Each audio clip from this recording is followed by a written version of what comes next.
I've been wanting to produce this installation for quite a while now. I was really interested in the idea of using alternative technologies and exploring the ultrasonic and sound technology to see if we can move objects. And Figure 1's been an incredible opportunity for me because I guess the remit of the whole thing is to make an experiment, and I knew this would be a really hardcore experiment that would have total possibility of failure, but actually has worked, and I think this is the only opportunity that I would get to do something like this. It's always been part of my interest in art has always been the combination of art and science, and I've always been interested in the idea of people in the past that have been benefactors of artists and scientists in the same space. So artists and scientists or astronomers could work alongside each other to produce things. King Rudolph II, the Holy Roman Emperor, is a great example of someone who is like the Medicis, was an incredible benefactor, but his taste was much more left field, and he would employ alchemists and magicians and anyone who could do anything incredible for him, and that was really the starting point for this stuff, was to try and create incredible scientific things in an art context.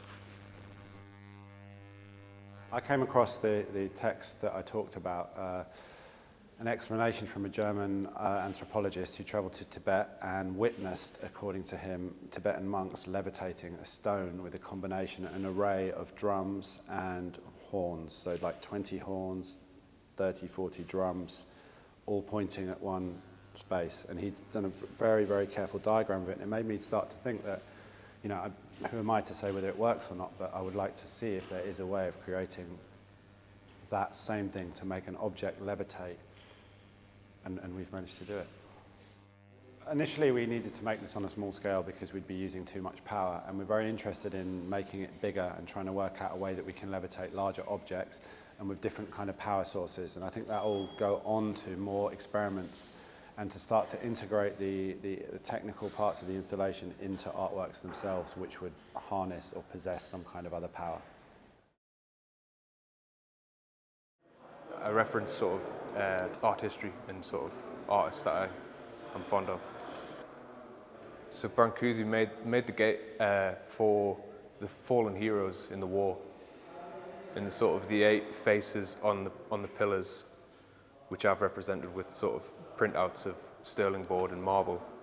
His was sort of like it's like a memorial to the fallen in the war. I want to take apart that idea of the sort of the necessity of using materials such as sheet plasterboard, and how they're really generic, but you can transform the material, which is often benign, into something more sort of formal and more logical, in a sense of a literal sculpture or a figurative interpretation of something. Over the 5 days, I'm going to sort of dismantle the whole thing, so it becomes a bare frame. And primarily the plasterboards will be reused to create a new sculpture in my interpretation of a monument. So underneath is a framework of timber, and I'm going to take off the boards. But I like the idea that there's a hidden side to things. So the ideas that I've been thinking of sort of this morning was, you come into the exhibition space and you see one face as if you see a 3D drawing, like you do on the sort of isometric paper, but you can't ever see the sort of the return side of it. So I quite like the idea of dismantling the unseen parts and using them in another sort of manner.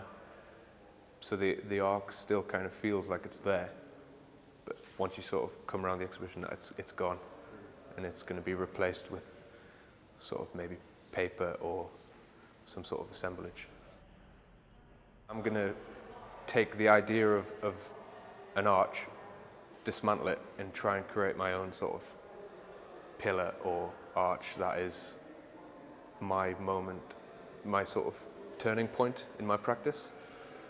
So it makes me understand, go back to the sculptures that I'm making and the references to history and architecture and artists, and it'll become my